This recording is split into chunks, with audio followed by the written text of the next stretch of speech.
Hey guys, Josh here, thinking differently. A lot of people say that the car is a symbol or a mode of freedom, in which once you reach the age of legally able to drive, you can now go to kind of anywhere you want. And without being able to drive a vehicle, then you don't have the freedom to just get up and go somewhere that's not tracked by anyone, and you don't have a limitation of time like public transport does.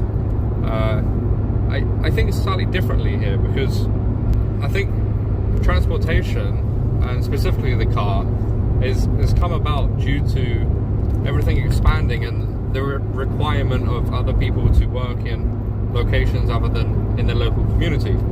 So a lot of people now, they live in one place and they work in a completely different location that requires them to drive many miles.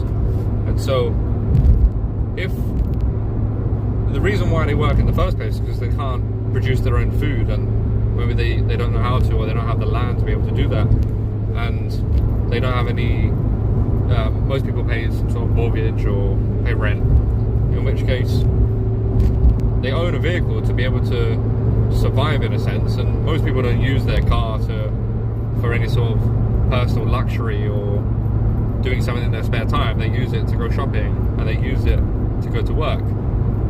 And so having a car and paying the taxes and paying the fuel and paying the taxes on that and having insurance and so forth, and then the maintenance cost of that, I think that's less about freedom but more about restriction. And people get into this social habit of buying a newer car, leasing it, finance it, paying interest on it, and people become a slave to the car. And so it's no longer about freedom. It's not about getting your car and driving to the location or to the beach or something, because that rarely happens.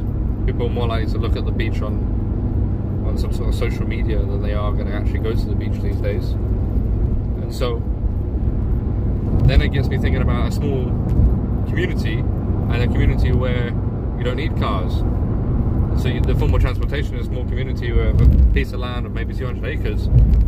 You can deal with horses, and horses are pretty sustainable.